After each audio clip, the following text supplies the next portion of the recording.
Muito boa noite, meus amados e queridos irmãos. Mais um encontro para nossa jornada na fé, para nossa jornada bíblica, onde nós aprendemos cada dia um pouquinho mais. Queridos, estamos hoje no capítulo 40 do livro de Gênesis e nós lembramos que do 1º até o 39 já está lá no nosso canal do YouTube. Busquem lá, queridos, e comecem essa jornada maravilhosa conosco. Se nós conseguimos fazer 5 capítulos ao dia, nós vamos terminar de ler toda a Bíblia em 365 dias, em um ano. E em um ano nós estaremos mais e mais prontos, né? Preparados para enfrentar tudo que vem pela frente. Conhecendo o nosso Deus, conhecendo a forma de Ele agir e conhecendo a forma que Ele quer que cada um de nós reaja aos seus planos. Amém? Capítulo 40 diz assim: Passado algum tempo, depois desses acontecimentos, o copeiro do rei do Egito e seu padeiro praticaram um ato de ofensa ao seu senhor. O faraó irou-se com os 2 oficiais, o chefe dos copeiros e o chefe dos padeiros, e mandou que fossem presos na casa do capitão da guarda, na mesma prisão em que José se encontrava.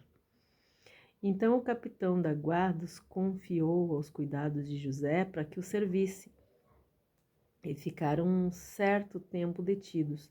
Ora, numa mesma noite, os 2, o copeiro e o padeiro do rei do Egito, que estavam detidos na prisão, tiveram um sonho, cada qual com a sua significação. Logo ao romper do dia, vindo encontrá-los, José percebeu que estavam preocupados. Indagou aos eunucos do faraó, que também estavam presos na casa do seu senhor: Por que tendes hoje o vosso rosto abatido? E lhe responderam: Tivemos sonhos estranhos, e não há ninguém que os consiga interpretar.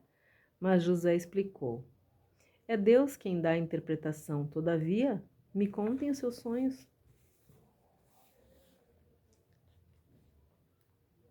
O chefe dos copeiros tomou a iniciativa e narrou a José o sonho que tiveram.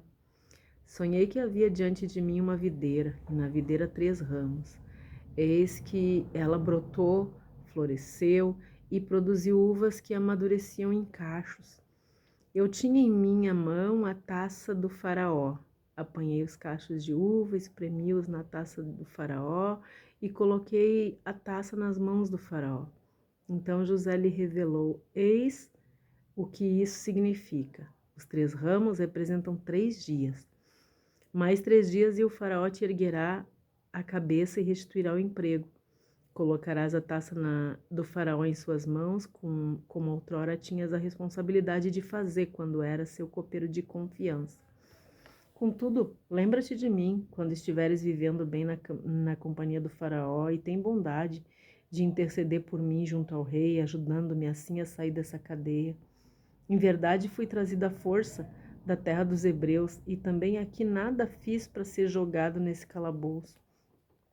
Ouvindo, pois, o chefe dos padeiros essa interpretação promissora, imediatamente rogou a José: Eu também tive um sonho. Havia 3 cestas de bolo sobre a minha cabeça. Na cesta mais alta havia todos os tipos de doces que o faraó aprecia, mas as aves os comiam na cesta sobre a minha cabeça. Então José lhe respondeu da seguinte maneira: Eis que significa esse sonho. As 3 cestas representam 3 dias. Mais 3 dias ainda e o faraó te erguerá a cabeça, mandará decapitá-lo e empalar o teu corpo numa estaca, e as aves comerão a tua carne.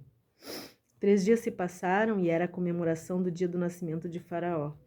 E ele ofereceu um banquete a todos os seus conselheiros, na presença de toda a corte. Reapresentou o chefe dos copeiros e o chefe dos padeiros. Restaurou o chefe dos copeiros a sua posição original, de modo que ele retomou plenamente suas funções junto ao rei.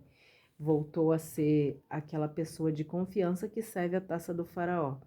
Entretanto, o chefe dos padeiros mandou decapitar e empalar exatamente como José lhe revelara em sua interpretação dos sonhos de ambos.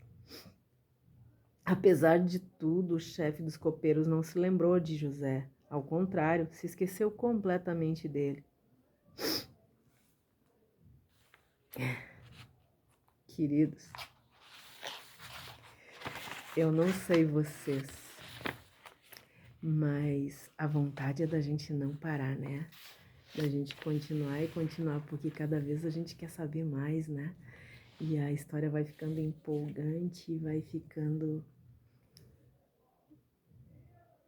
cada vez mais, despertando em nós cada vez mais, né? O sentimento de que a gente está conhecendo mais a forma de Deus agir. Então a gente quer saber como é que Deus agiu nessa situação. José prova que para quem escolhe ficar do lado de Deus, os mais terríveis problemas se transformam nas maiores oportunidades. Ao contrário de que muitos pensam, né? Os problemas e usam os problemas como desculpa para manter uma vida pecaminosa, José não estava sofrendo por causa das suas escolhas, não por causa das suas escolhas erradas, né? E nem estava colhendo o que ele havia plantado, não estava sofrendo as consequências do seu pecado e nem tinha criado confusão por onde passava.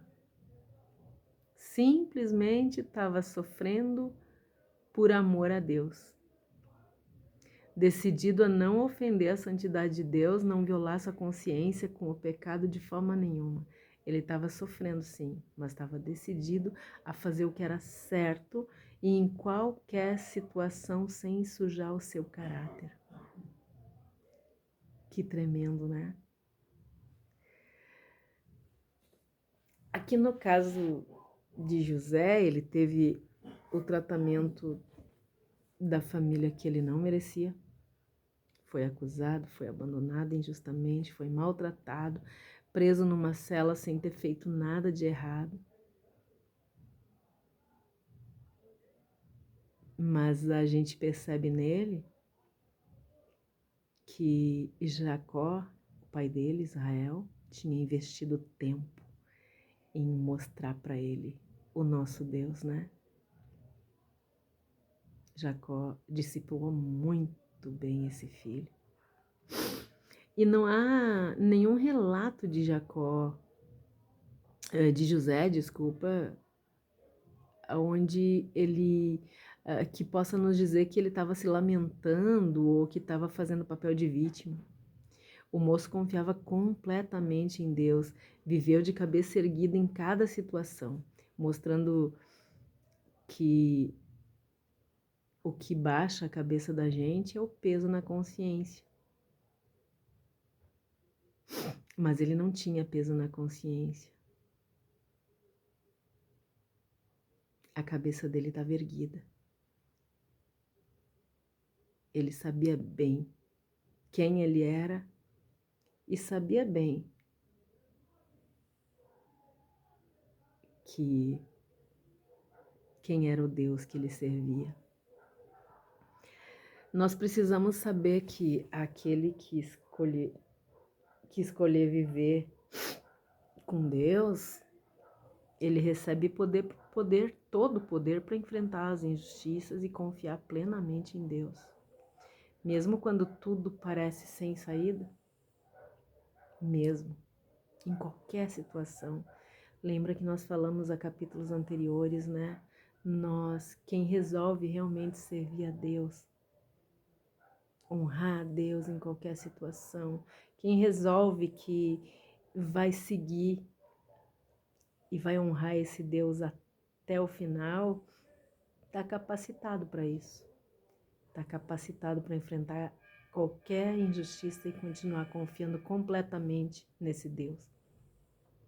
Quem vive com Deus sempre vai encontrar uma forma para se tornar uma bênção na vida dos que estiverem à sua volta. E esteja passando por qualquer situação, essa pessoa que está decidida a servir a Deus, que está decidida a ser uma bênção na vida dos outros, ela vai viver tranquilizando os que estiverem angustiados, oprimidos. Aonde ela passar, ela vai trazer paz para quem estiver aflito. Não importa o que ela estiver passando. Aqui nesse capítulo dos versículos 1 até o 8, deixa eu ver, dos versículos 1 até o 8, José ficou acalmando os servidores de Faraó, que estavam presos e desesperados. Desespero era uma coisa que não havia em José. E a partir aqui dos versos 9 até o final, José foi a voz de Deus para as pessoas que estavam naquela prisão. Deus deu a José o dom de ouvir e depois desvendou os sonhos do copeiro e do padeiro. Os dois eram chefes. Analisando aqui a família de Jacó, fica mais fácil ver que a pior desgraça para uma pessoa é viver distante de Deus.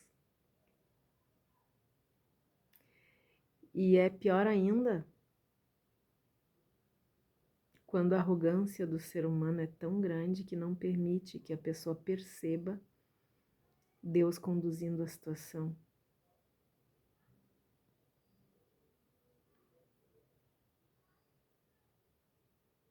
Pensaram nisso? Pensem comigo, lembrando de toda a família de José até aqui, a família de Jacó até aqui. Pessoas arrogantes e orgulhosas não conseguem enxergar a mão de Deus conduzindo cada situação da nossa vida. Mas, como José, quem vive para honrar a Deus, quem tem como única preocupação honrar a Deus, percebe a mão de Deus conduzindo cada detalhe de cada situação. Isso é maravilhoso. Queridos, a única desgraça que realmente causa desespero na vida de uma pessoa é a desgraça de viver sem Deus, a desgraça de viver longe da graça de Deus.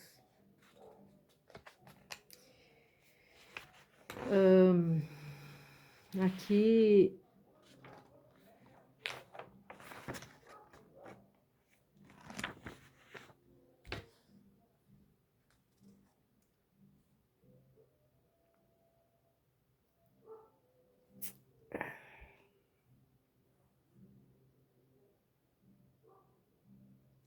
José foi jogado injustamente na prisão.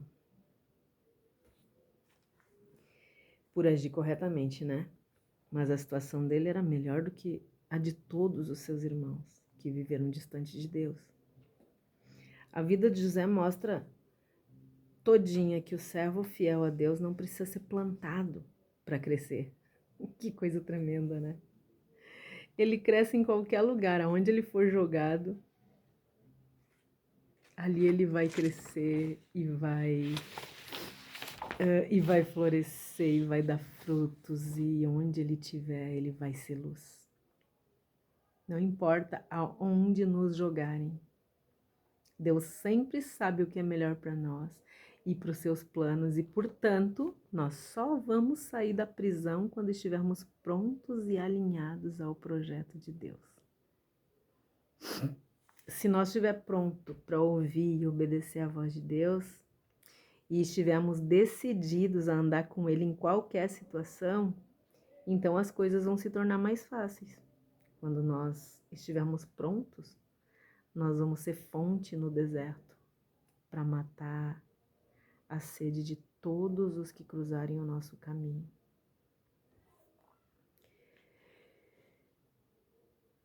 Cabe a nós nos render completamente a esse Deus tão maravilhoso e aos seus planos, para que Ele possa nos transformar completamente, para que Ele possa nos usar como fonte no deserto para matar a fome e a sede de todos os que cruzarem o nosso caminho. Deus nos abençoe e nos guarde, perdoe os nossos pecados, tenha misericórdia de todos nós e que Ele faça resplandecer o seu rosto sobre todos nós. E até o próximo capítulo. Um forte abraço. Amém.